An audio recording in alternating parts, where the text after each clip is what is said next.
everyone, and welcome to the Haunted Connections show. So we're bringing this to you from the Paranormal Research Centre. Well done. In Hinckley, I'm Leicester. impressed.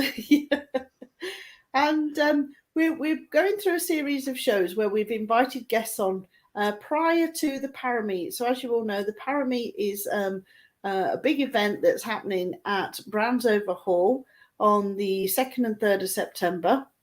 If you haven't got your tickets yet, look at getting your tickets.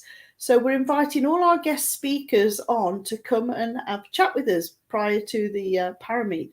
So tonight we've got the lovely Liz Cormell. So welcome, Liz. Thank you very much. Thank you for asking me. It's an honour. Yeah, it's a pleasure to have you. Do you realise how quick it's coming up? No, I don't look. It seemed like I looked I looked about 5 minutes ago and we had about 6 months to go. Yeah. But now it's just over a month. Oh, blimey, that's coming around. It's What, to September? Yeah. Oh, yeah, of course. It's the middle of July now, isn't it? Yeah. It's not long at all, is it? It's scary. It is, yeah. Are you looking forward to standing in front of all these hundreds of people?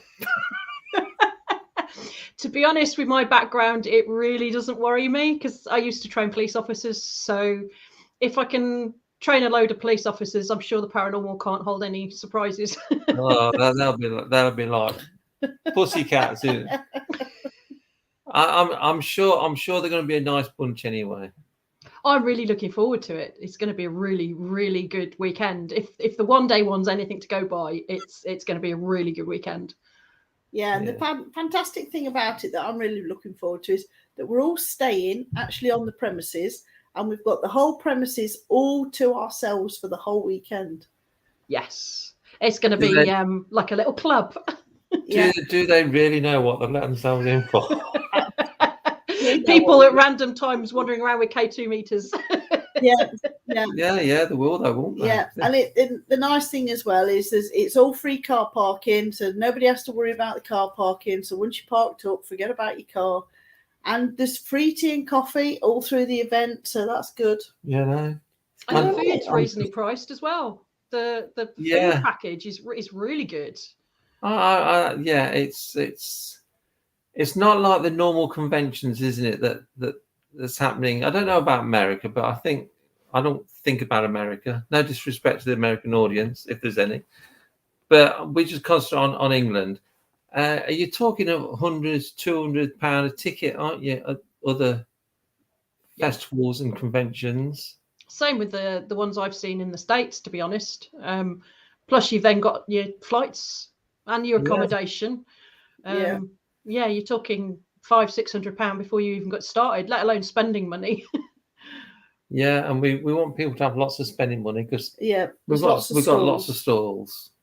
Yeah, it's going to be good. So, have you decided on what your talk's going to be about then, Liz? Yes, I have. I've been saving it for a special conference. Right. And you were the lucky ones, I suppose.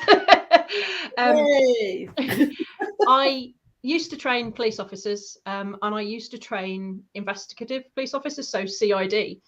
Yeah. And the thing that's always occurred to me in the paranormal is people do these private cases and they do these, I guess, proper paranormal investigations. Yeah.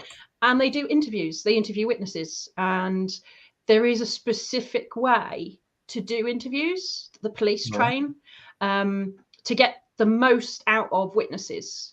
Yeah. So to get what they actually recall and not what you've led them or fed them or what you want them to say. So the talk is going to be all about how to do a proper witness interview. Fantastic. That's interesting. Yeah. I must admit, I've never actually thought about that. Not that we've ever done that sort of thing anyway, because... Yeah, well, I've sort of been... I was trained in a sort of similar way, if you like, because I used to do emergency fostering for children. So the children would come straight into my care from whatever situation they were taken out of until sort of the office opened, if you like, on Monday. So I would be, so we were on call sort of over weekends, bank holidays, Christmas, all the holidays. So we'd be sort of doing that cover out of hours.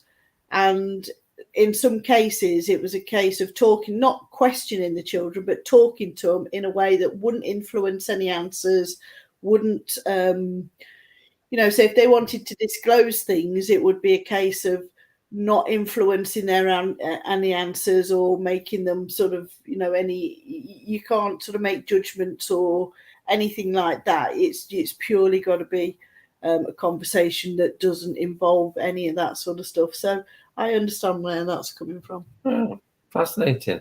I'm going to try. I'm going to try and get into as many talks as I can do this year. But if it's like last year, I'm just running around like a headless chicken. I don't think I made any last year either. I mean, I was only there for 2 hours because I was in between another speaking engagement and an investigation. So Yeah. I popped in to say hi to everybody and meet everybody, and it was like oh, and so I can imagine what you were doing, like trying to make sure everything was running smoothly. Last year, did you get the sort of atmosphere from your 2 hours? Yes, certainly, which is why I booked my ticket before you asked me to speak, because I knew I was going to go, because last year, just that 2 hours, it was like, I wish I could stay longer. Yeah. The atmosphere was amazing, and I like doing weekends where you're with a group of like-minded people anyway, because there's no holds barred. If you believe in aliens, nobody's going to laugh at you. It doesn't matter what you're dressed like, because nobody's going to laugh at you, because everybody's there for the same reason. They've all got the same interests. Yeah. It's like a big family meetup, but it's people that you've been friends with on Facebook for years but not actually met in person. Yeah. And it's fantastic. I'm so looking forward to it. And this was the sort of philosophy that we wanted to share, wasn't it? Because when Neil first started doing them up at the centre, the first ParaMeets, they were sort of last Saturday in every month, and we invited lots of teams, individuals, anybody and everybody that had any thoughts or questions or just wanted to meet up with like-minded people. And it was brilliant to see people actually coming together, making friends, talking about locations, sharing information on equipment and all that sort of stuff. And this is how it's grown, isn't it? So sort of like 5 years later, this is sort of the result. We want to do it bigger and better and bring more people together and make people, you know, come together and make friends and all that sort of stuff. And it's been brilliant to see it grow. And yet when you get people's feedback of saying, you know, when we see people joining up as teams so they can get into bigger locations and stuff like that, it just makes it all worthwhile. And it's just lovely to see it. And one of my biggest memories of the ParaMeet last year was I just sort of turned around in the main hallway and on the stairs, and it was just absolutely buzzing. Everybody was chatting, smiling, laughing, hugging each other, catching up with old friends, talking about new ideas, and it was just absolutely brilliant. And I just really enjoyed it. I can't wait for the next one. Yeah, and to have it over a whole weekend where, like you say, we're staying in the location, so most people will be staying there. And I mean, after hours is the best almost. I mean, the actual organised conference is great, but it's after hours where you've had a few drinks, you really get to know people. And like I said, wandering around the halls with your K2 meter and bumping into people doing exactly the same thing and going, oh, I'm really sorry, I didn't mean to interrupt your EVP session. And like people tucked away in corners or inviting you into their room. You'll never guess what's just happened in our room. Come and have a look. So, yeah, it's fantastic. And to do it for the price you're doing it for as well just means that it's open to everybody. Yeah. It's not an elitist thing. You don't have to be a name. You haven't got to be on TV. It's the feet on the ground, the people who do the hard work, who go out there and investigate weekend after weekend into joining up with other teams and learning from other teams, because you never know everything in the paranormal. And there's surprises. So to have the opportunity for everybody to get together on one weekend, it's just amazing. Yeah. The price was always important because times are hard. Yeah. People, to me, you don't go on your own anyway. It's quite often you bring a partner with you. So it's not just £100 a ticket, it's £200 a ticket. then you your got accommodation. Then you got to pay the accommodation. Then you got to buy food and spend money. Hopefully, spend some money because Julie wants to make some money, and Jane does, obviously. But that was always important to keep the cost as minimal as I can. Now, I don't do this to make money. I'm not making any money from the ParaMeet. If I break even, I should be happy. Yeah, well, that's how it should be. It's a shared interest. It's a shared hobby. It's a shared lifestyle in a way. And to have people who do I'm booking a location and it's costing me £200, I'm sharing it equally between however many people attend. Because I don't want to make any money out of it. I'm not in it to make money. I'm in it to be interested and be able to investigate these places. So for you to do something like that, it's amazing. It's a gift to the paranormal society, really. Thank you. Can you hear that banging? Yes. We've got banging upstairs. There's no one upstairs. Oh, it's quite a big bang. But I don't know if you heard. We had a problem a couple of weeks ago at the centre. Yes, I saw your post on that. Yes, someone had hidden selenite crystals all around the place, and that's for banishing. Fortunately, I think Kathy and Barry found it. So for over a week, the centre was dead. Pardon the pun, it was dead. But this lady here, you know, you came in last Tuesday, didn't you? And did some work upstairs, and Saturday night it was crazy. So it kicked off again. Crazy, and the banging now. They're probably because it's your first time up here. So we do the ParaMeet because it's something that we would go to. And you said about going with somebody. It is the kind of place you can go by yourself. Yeah. Which I found it's not intimidating. It's somewhere that you can walk in by yourself. And then after 5 minutes, you're talking to 6 different people, whether you've met them before or not. It's definitely for everybody, whether you're going on your own, whether you're going as a big group, as a team, or you're speaking, or you've got a stall. It's for everybody. Yeah.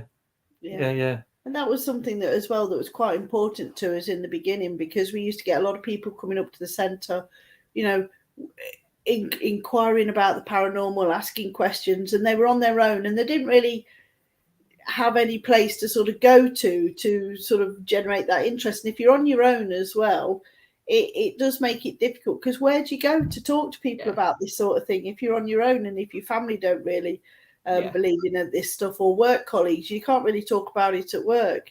And we found a lot of people were coming up and making new friends, weren't they, like that, and joining teams and going on investigations. And a lot of people just didn't know that they could do that. You know, being on your own, you can join in with a lot of things that, you know, that are going on. I mean, we've all been there, really. A lot of people start off as an interest. I mean, I did. I've always been psychic. It's come down through my family, but my mom and my nan denied it. So I got nobody to talk about it.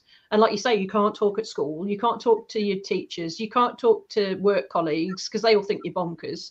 You might get the odd one or two who go, oh, that's really interesting, but I have got no idea. So to find your niche, to find an outlet for that is just, it's a gift. It's one of those kind of, and the paranormal community on the whole, I will say on the whole, if they're genuinely interested and you're genuinely interested, kind of suck you in. And it's all inclusive. It doesn't matter what color you are, whether you're disabled, whether you're autistic, whether you're gay, straight, bi, trans, whatever.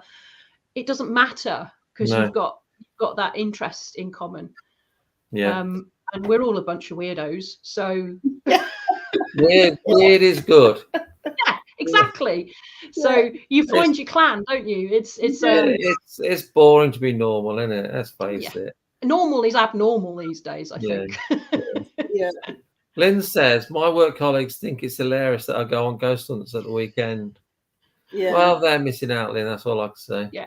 I used to get a lot of work colleagues, and they used to say, because they knew I did all this stuff, and I've never hided it, I've never hid it, I've never been ashamed of it. Hided it. What kind of language is that, I'm docking your pay for that kind of language. 10 biscuits, not from bed. So I used to have a lot of people coming up to me, and they'll say to me, have you got a minute? Can I have a word? And I used to think, oh shit, what have I done now? What have I done wrong? And they used to, we'd go and have a chat, and they'd say, I don't believe in this sort of stuff, but this has happened to me, or I've had this experience, and can you help me explain it or sort it out? And I used to think, well, you don't believe in this, so why are you even bothered? I used to find it like going around different police stations, because as a trainer, I worked in different police stations, and when word got round, I'd get somebody after class go, can I have a quick word? Yeah, of course you can. Have you seen so-and-so at so-and-so police station? Oh, no, but I'll go and check that out now. Thanks. Yeah, I was on a night shift and this really weird thing happened. And then the word would spread a bit further, and people would email you going, can I meet up with you for a coffee sometime? I need to chat about something. Yeah, yes. Okay. And I got so many stories about hauntings in police stations. I'm seriously considering writing a book about them, because there's so many like officers who've been on duty and police staff who've been on duty after hours where they've seen somebody walk past, or the best one I remember is footprints in the snow in a locked exercise yard in the cell block, and they knew nobody could get there because the exercise yard was locked. It was in the cell block, and there were footprints. And there's stuff like that, and it's like, wow, that's so cool. Lynn said do it. It's on my list of about 4 books. I want to do haunted police stations. I want to do haunted roads and byways, because I know loads of stories about haunted roads, and I think everybody knows a few, but I'd like to do the not so well known ones. The big one I'm actually working on properly at the moment is Shadows of Paganism in Christianity. So all the little things that have been carried over and absorbed into Christianity that are actually from a pagan origin. Yeah, tell them to get their hands off. Leave it alone. They can have it. It just makes a kind of a mockery of the Christians going, oh, this is all that stuff. Yeah, well, we saw it first. Bugger off. Yeah, here's all proof. So like things like all the green men in churches, and churches built on sacred sites. And so at Christmas, like the whole of Christmas and pretty much the whole of Easter, it's all pagan. So yeah, I'm working on a book on that, because my background is I've got a degree in archaeology. So I'm using my archaeology background to write the book and back it up with actual site evidence. So it's not just I believe and here's a pretty picture. It's I believe and here's the evidence from archaeology behind it.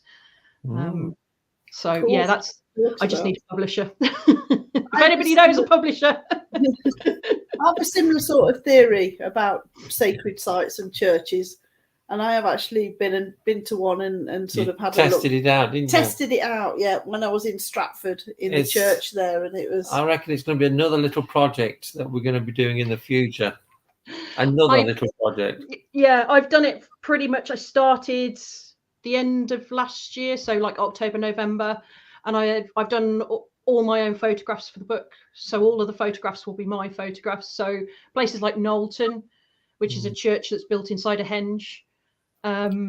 There's several churches built on Bronze Age barrows. Yeah. The whole village of Avebury is built inside the stone circle. So little things like that, and then the carvings and folk history, as well as writings from the popes and the bishops and that kind of thing. So yeah, it's I should just about. Sorry? I should look forward to reading that when you've done it. I've pretty much finished with the research. I've just got to kind of put it all together. I've come up with a chapter list, and it's now just a case of ploughing through and writing it. So, and then finding somebody who will publish it for me. Do self-publish it? I'm kind of hoping that one of the archaeological history publishers will take it on, because it kind of falls under that as well as paranormal spiritual side. So I'm hoping, like Llewellyn or one of the Oxford History Press. Yeah. They're always looking for different things, but because it's based in archaeology as well, it kind of crosses over into the historical, archaeological side as well as the spiritual. So, yeah, brilliant. Sounds interesting. So, tell us how you start off in the paranormal field, then, Liz. How I did it, or how I'd recommend people did it now? You asked two questions there. How you started, and what do you do? Do you have a team, or who do you investigate, that sort of thing, so people can know who you are? Now we know who you are, but I started back in 2005, where I went on an investigation with a work friend for a bit of a laugh with one of the big companies, Fright Nights. Yeah. And I was hooked. We had stones thrown. I picked up on a guy with half his face missing, and it was like, I really enjoy this.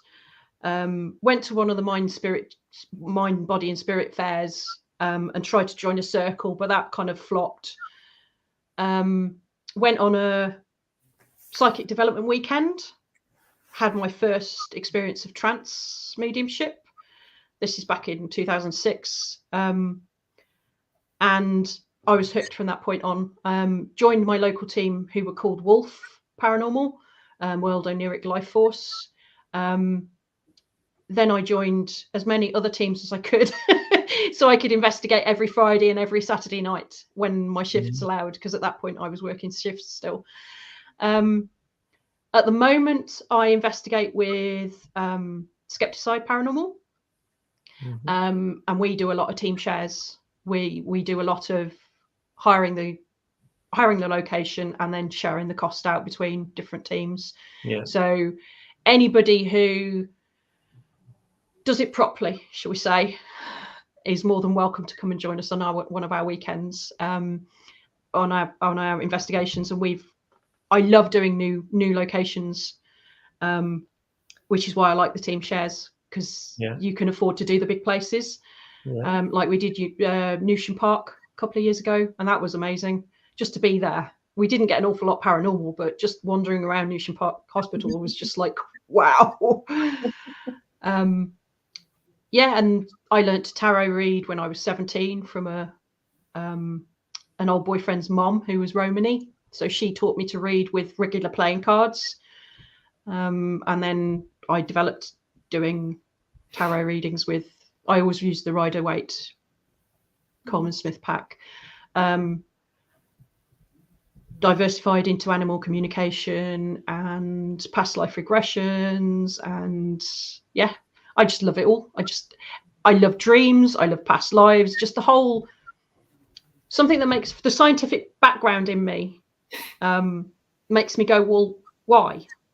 The mediumship side of me goes, well, I'm going to say it. I don't know whether I believe it or not, but I'm going to say it because I'm getting it from somewhere. And then the scientific side of me goes, where's that coming from? So I did a parapsychology course with Caroline Watt in Glasgow University, because that kind of satisfied my scientific side. So just learning from different people, doing as many investigations as I can with as many different people as I can, just to learn different ways and different approaches and different pieces of equipment. Now I tend to just use me, a torch, and sometimes a dictaphone, sometimes flashy cat balls. Love them or hate them. And I love, my latest thing is a bivy alarm. It's basically a motion sensor. It's the ones that fishermen use to keep their bivvies safe. And you carry the base thing around with you. So you can set it up, lock the rooms off, but you've got the base. So when something triggers the alarm, you know which one it is, and you take note of where we've had some amazing results with that, from Chilling a Vessel to the Albert Hall Theatre in Llandred Wells, where we know it's in an area there is nobody there. And of course they're designed to be out in wildlife, so anything smaller than a mouse will not set them off. Cool. So just doing as much as I can and learning as much as I can, as often as I can. Yeah. That's good. Cool. Yeah. So, do you have a favourite location? I've probably got about 3, and it changes depending on which is the most recent one I've been to. I love Skirrid. I love the Skirrid Inn. I just have great fun there because the spirits know me and I know them. And I walk in and you know when something is going to kick off. I guess like you guys do at the centre. You walk in an evening and go, oh yeah, so and so's here, or oh, they're going to be messing around tonight. I love Tudor World, what used to be Falstaff in Stratford-upon-Avon. Was one of the first places I ever investigated back in the day, and I love that place. Yeah, I'm in Jane. Yeah. Because you never know what's going to happen there. Never know what's going to happen, whether it's going to be audibles, whether it's, I mean, we've seen lights, we've heard things, we've heard footsteps, we've had people pushed, we've seen shadow figures. And I have to say, Haunted Centre, your centre is up there as well, because again, you don't know what's going to happen, which is always a bonus. If it had come a fortnight ago, nothing would have happened. Lynn says, where is on your paranormal bucket list? Tower of London. Oh yeah, that's on mine. I'd love to go there. Yeah, the amount of history in that place is just, it's got to be haunted, just because the amount of people who've been through that building in 1,000 years. Oh yeah, it's quite a few people have said that they've saw, you know, when they've gone there for visits, they've experienced things and saw things, and yeah. It's definitely haunted. It's got to be. And Gettysburg out of the UK. Gettysburg Battlefield is one out of the UK. I like doing battlefields because you get all the different sides of the stories. One of my favourite places is Tewkesbury. Yeah. It's a free location. You park up in your car with your dictaphone and you just sit there. It doesn't cost you any money. You're in the middle of a car park right next to the battlefield site, and you get spirits coming up and talking to you. It's amazing. Doesn't have to be at night. Do it during the day. And it's free and it's accessible to everybody. Yeah, that's really good. I think teams investigating outdoor free locations is definitely on the rise. Well, the costs gone up so much. Like a lot of locations are really, really pushing the boundaries of cost. So you get the big companies that are out there to make money for a business, which I haven't got a problem with. If that's what they do, that's what they do. But it does mean that a lot of locations are now charging £1,500, and that just prices out the small teams. When you've got 10 of you, or you've got 2 or 3 teams joined together, there's 25 of you, you still can't afford £1,500. No, it's crazy price. Because I think I paid £1,500 for Warwick Castle when we went. Yeah. And to be honest, it weren't worth the money. Well, you kind of expected to be jumping for £1,500, don't you? Yeah. And you can't even get access to the whole sort of premises that, you know, for that. You only were allowed to go in 3 or 4 rooms, which, you know, we want to go in all the good bits. Yes. Yeah. Like the Ghost Tower, or whatever its real name is, the White Tower. Yeah, you're not allowed in there. No, you have to pay extra during the day now to go up there. Do you? Yes. I've not been for many years. Yeah. So places like the Galleries of Justice. I did the Galleries of Justice back in 2006, I think it was, and I think it was £600, and that was the caves and the prison and the courtrooms. Yeah. Now you have to hire it as 2 separate entities. The caves separately to the courts. Really? Yeah. So what price is that there? Do you any ideas? I think it's £800 for the caves, and then I think it's like 1,100 or 1,200 for the courtroom and prison. Ooh. So if you want both of them, it's pushing £2,000. That's a lot, isn't it? Whereas you could go down Cannock Chase and wander around to your heart's content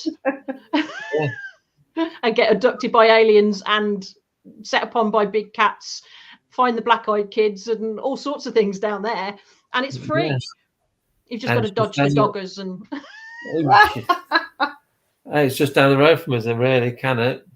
Yeah. Well, Yeah. it is for me. It's an hour away for me. Yeah. Have you ever been, Jane? Yeah, we've been. I thought we'd been. I've never been.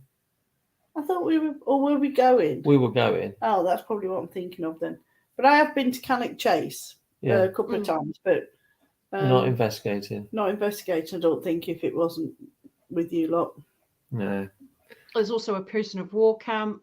There's Commonwealth graves and a German prisoner of war graves. Yeah. There's barracks for New Zealand soldiers there, or remains of as well. So it's not just the weird and wonderful, wacky stuff. There's actually proven archaeology there. Mm. And that's always worth a look, isn't it? Of course, especially prisoners of wars. You got the, what's it called? The circle. Castle Ring. Castle Ring, that's it. Yes. Yeah. So yeah. Which is Bronze Age, I think. Cool. Yeah. Another road trip, I reckon. Yeah. Road trip down the A5. Yay. And there's loads of castles out there that are English heritage that aren't locked overnight. Yeah. They're free to access during the day anyway, but they're also free to access at night. Mm. And obviously, as long as you're responsible, don't disturb the neighbours and don't set fire to things and climb up on the walls and stuff. It's another free resource. Basically, being respectful. Yes. Treat the property with respect. Which some people struggle with in the paranormal, but well, we've seen a lot of videos, didn't we, in lockdown, where the urban explorers were breaking into places and all that sort of thing, and it's just not good. It's not good for the paranormal community when people do that. No, and there's no need. If you know what you're looking for, you can go on Google Maps and go, oh, look, there's an Iron Age enclosure there. I'm going to park up in the gateway and I'm going to sit next to a field. You don't have to be in the Iron Age enclosure to speak to spirits. Right. You can park up on the verge, and this is exactly what I do with the Bosworth Field and Tewkesbury battlefield. Yeah, it's being close enough you're in the environment and making it known that you want to speak to anybody. So you've been to Bosworth battlefield then? Yes. Did you find that interesting? I find it interesting because I think, has it been proven now the battle didn't take place there? Yes. I've actually been to the field where they think it has taken place, and we wouldn't go because the battle early hours in August or July. August, I think it was like the 12th or the 13th of August, something like that. 21st, something like that. It was mid-August. I know it took place early hours because it was so hot. And obviously they've got all the metal on, haven't they? All the armor. I've actually got an EVP parked up in a gateway at probably about 1:30 in the morning, and you hear drumming first, and the drumming gets closer and closer and closer. As it draws level, you hear horses and clink, clink, clink, clink, clink of metal on metal, and then it gets further and further and further away. That was before they proved where the actual battle was. And when they proved it, I was like, that's where we were parked. So basically the battle line went past us. I don't know whether it was which side it was, but myself and a friend of mine, Barbara, 11 o'clock, we were supposed to be watching a movie, and it was like, should we go out investigating? Yeah, where? How about battlefield? Yes, let's go down Bosworth. And we drove around. It was a quiet night, and we were parking up in gateways and off the road on verges and things, keeping out of the way. And like I said, this one place we heard the drums come past us. I've got the EVP. In fact, Penny's included it in her book. And we were like, well, is that the car? Is it another car with a stereo? Is it a party? So we drove around the lanes and were stopping, and we couldn't hear it. So we moved somewhere else. We couldn't hear it. Moved back to where we were, and we could hear it again. Yeah. It was one of the best investigations I've ever been on, and it was spur of the moment. Two of us sat in the car with a dictaphone, and that was it. That's fantastic. Good. That's good, though, isn't it? Yeah. So when people go to Bosworth battlefield, then who still think the battle took place there, and they supposedly pick up on the soldiers and things. Do you think that could be that the one of the armies went through that area? I mean, you think of the size of the armies. There's going to be where they camped. There's going to be muster points where they all milled around and got together before and after the battle, where the survivors were looked after. And so it wasn't just a case of that's the point where the battle happened and that's it for spirits. There's those that have dragged themselves off the field into a ditch or into an adjoining field, or they've tried to leg it and have been caught up by a man on a horse, or it's not just the point where they meet is the battlefield, the whole surrounding area and the energy of the whole area. Because you can imagine, like London in the Second World War, during the bombings, okay, you've got the places where the bombs hit houses, but the whole of London had that tension about it. And I think it's the same for medieval battlefields. So you imagine you're waiting to go into hand-to-hand combat with somebody, and you've probably got a rake with you because you're a farmer. You've got no armor. You're expecting to be hacked to pieces. You haven't really got a clue what the argument's about, but your king or your boss man has told you, get yourself down there, bring your rake, and we're fighting these blokes. So the whole energy. I like how you put that. Well, that was medieval. Well, any battle from medieval times before, like the Vikings and the Saxons, the regular guys had no clue what was going on, really. There was no social media. There was no news channel. They didn't read the newspapers. All they knew about was when they had to get the seeds in and when they had to get the harvest in.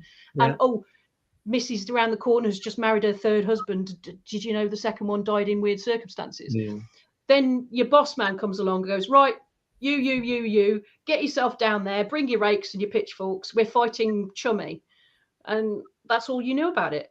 Other than the fact you were going to die. Of course, back in that time as well, there wouldn't have been any hedges or any roads or anything, because it would all been just big open land. The fields weren't necessarily cut up into fields as we know it, would they? And Bosworth they'd be trackways and stuff, but and Bosworth was on the field of Redmoor, which was just a massive open plain, and it's a fascinating place when you look back at how it was rather than what it looks like now. But there's so many. I mean, we've had so many battles. We've had the War of the Roses. We've had the Civil War. We've had so many. Then we've had the Vikings and the Saxons. We've had the Normans and the Saxons. We've had Romans and Iron Age. The battlefields in this country that are all free to get to, most of them, or at least close to them. It's a huge resource that nobody's actually tapping into. There's a battlefield at Hartsel, isn't there? Where Boadicea apparently fought the Romans. There's one of, is it Naseby that's just down Naseby, the road? not far. Quite a Civil War one. Another series coming. And there's Tewkesbury. We need longer days and a few more days in the week. I think we're going to have to make a 10-day week. Well, if you need an archaeologist, you know where I am. Fantastic. Well volunteered. Well, remember that. Well, I love doing stuff. I love looking at the archaeology and going, well, there's something here. Let's go and talk to them. Find out. Okay, I know what period it is looking at the archaeology, the crop marks or whatever, but let's go and see who turns up. Let's have their side of the story rather than just looking at an aerial photograph or a map or some land charter that some rich bloke wrote. But that's why I like archaeology rather than history, because history is by the rich. You can't trust the rich guy, can you? No, you go and have your limbs hacked off for no reason. All the rich guy wants is your money, or he wants what you ain't got. Or to work you to the bone to make money for him. Which is a shame. There's a lot of good sites, right? People just did a little bit of research and a little bit of forethought. They'd soon find a lot of good sites that they could actually just, like you say, just go and pull up in the car and just do an investigation. I have thought about going around the battle sites of the Civil War. I think that would be fascinating. So I think our history in this country is so unique, and this is why I think the whole haunted sort of scene is so completely different to that of in America. Yes. The investigations in America are different, and they do say that they have a lot more demons and all that sort of thing. But I do think their paranormal activity is different from ours because we've just got completely different histories. It's more recent for a start off. I mean, the oldest thing you're going to get over there that isn't Native American is 17th century. Which, I mean, I know people who live in 17th century houses. It's like, and I remember going to the 1620s house with the Wraith Chaser guys who came over from the States, and they were like, "Oh, can I touch this?" It's like, yes, and they're like, "Yeah, but it's like 400 years old." It's like, "Yeah, Philly boots, it's a table."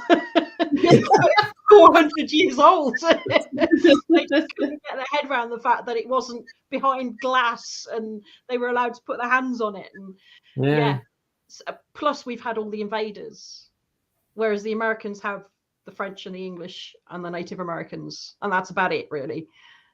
We've had the Celts, the Irish, the Scots, then you get into the Vikings, Anglo-Saxons, the Jutes, the Romans, going through history. You've got so many invaders that provide their own energy, because you think of somebody basically conquering your land, you haven't got a clue what's going on, the whole country's in turmoil. I mean, William the Conqueror basically wiped out every leading Anglo-Saxon person in the country and went, "This is my country now, and this is how we're going to do it." Imagine being the bloke who worked in the farm or in the mill going, "What the hell's going on? Who's this bloke?" Crazy. Just the whole energy of everything like that, going back through time. If you look hard enough and you know where to look, you will find it. Yeah. I've come across Vikings on investigations accidentally. I've come across Saxons. I've had a stand-up argument with another member of the team who, I'm Saxon. My first past life was Saxon. His was a Roman. And we were in a location where the Saxons and the Romans had a set to, and we almost came to blows. Because we were both channeling from our past lives. You've just got to know where to look. Fascinating. Yeah, that's good, isn't it? So what do you think sort of triggered that within yourself? Was there anything that was that was happening in order for that past life to be triggered to come forward? Well, my current spirit guide is a Saxon warrior, and I believe he's my soulmate, and we've had several past lives together. So he's always around me at investigations. He looks in on me. So it was kind of him egging me on in a certain way. And then we were picking up that there was a battle there, and we kind of sides formed. And it was very much, well, we were right. No, we were right. It was our land. No, it wasn't. So that's kind of how the argument escalated from the point where we were like, "You're wrong. No, you're wrong. Right, I'm leaving now. Otherwise, I am going to hit you." Fascinating. So, is your interest in the paranormal, does that go to aliens and cryptids as well, or are you just? If you'd asked me that 5 years ago, I'd have gone, aliens are a load of rubbish.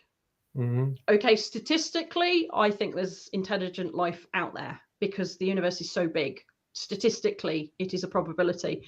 But whether they'd bother with us on Earth, like I said, 5 years ago, I'd have gone, no. But since then, I've had two experiences that have made me go, what? But I haven't really got any further than that. I don't believe, like things like the pyramids. I don't buy into the whole Orion effect and the aliens gave them the knowledge to build the pyramids. I don't buy into that. But like I said, I've seen a cigar-shaped object flying through the sky across the Long Mind where there was no sound whatsoever, and it's like, well, that's moving at speed. So what the hell is it? It's going against the wind, so it's not just a random advertising blimp that's got loose.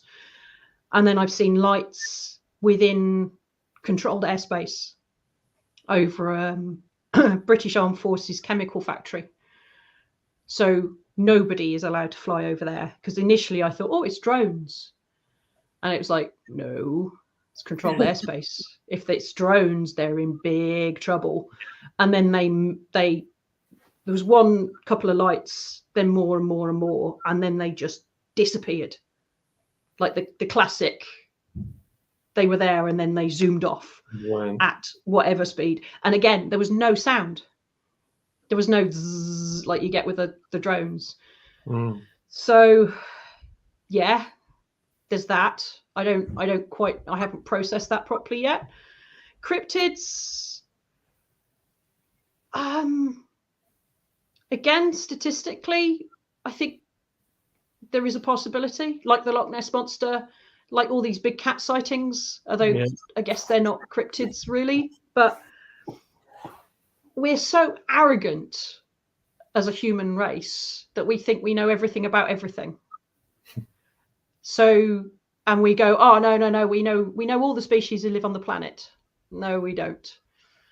We know more about space than the depths of the ocean.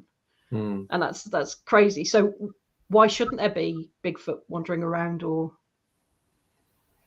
I don't know, Chapo, whatever it is, Chapo, what's the Chapo one in Mexico? Chupacabra. Yeah, that's it. I just think I don't see why there's not other creatures around. Well, I believe in fairies, and I believe in gnomes, and I believe in elves, and I believe in dragons. So why shouldn't I believe in Sasquatch and Chupacabra? Yeah. Really?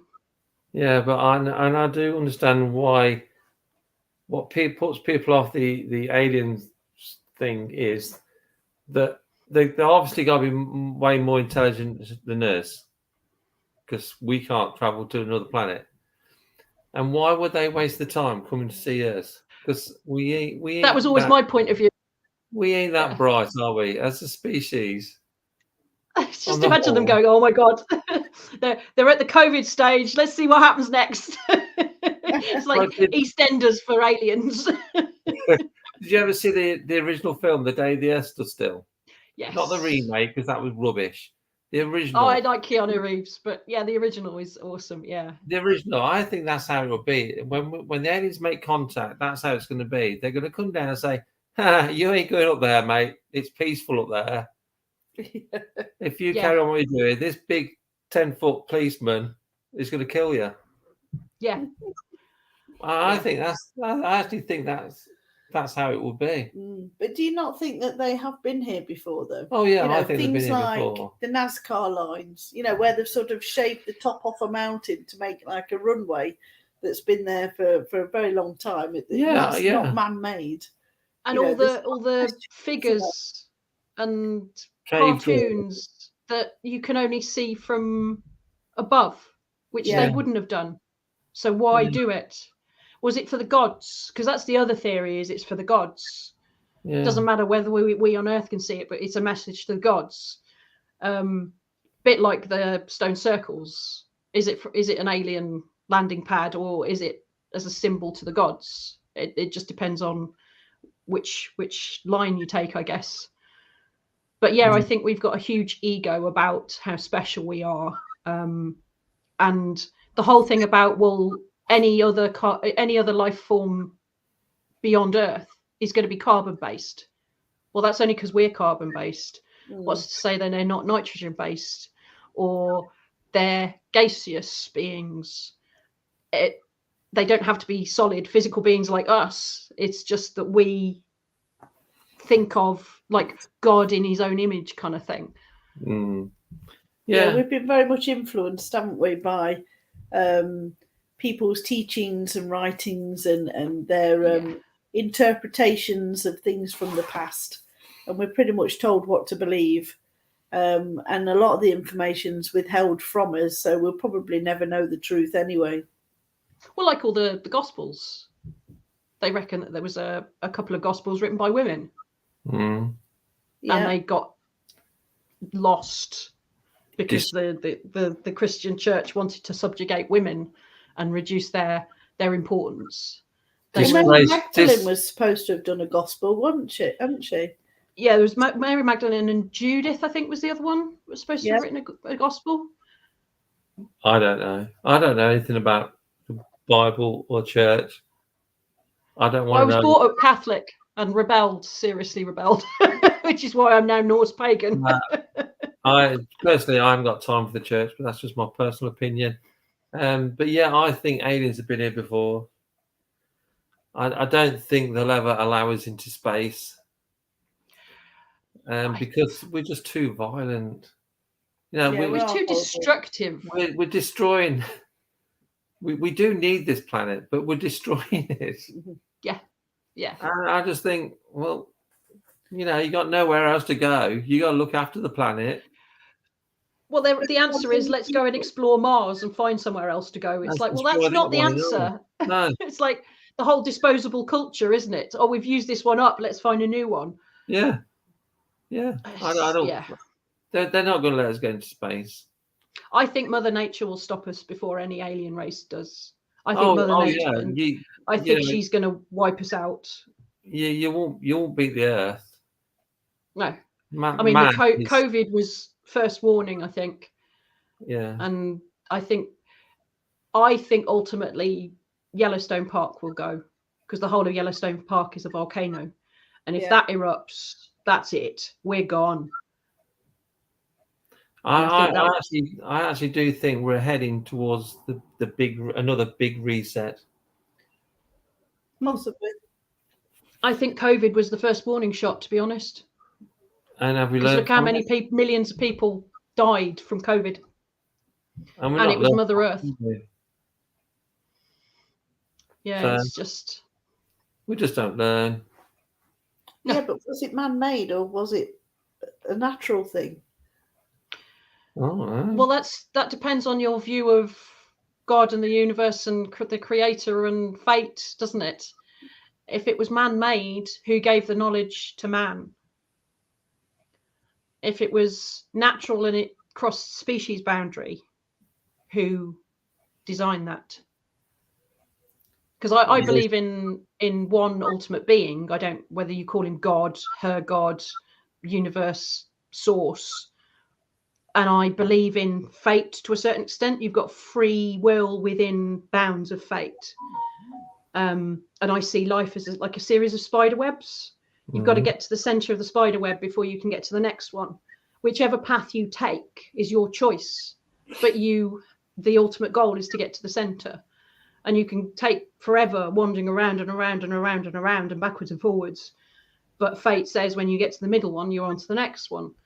So if man created COVID, the knowledge has come from somewhere. Whether it was a dream, whether it was some guy sat with his notebook, like penicillin. Oh, my bread's gone mouldy. Oh, you've got a bit of a cough. Eat that bread. Oh, your cough's gone. You've discovered penicillin. And not quite how it worked, but how it happened, but similar. What made them go, oh, you've got cowpox. You haven't had smallpox. In that case, I'm going to give myself cowpox and I'm not going to get smallpox. It's that creative spark has to come from somewhere. And is that from source, universe, God, whoever that gives you that spark?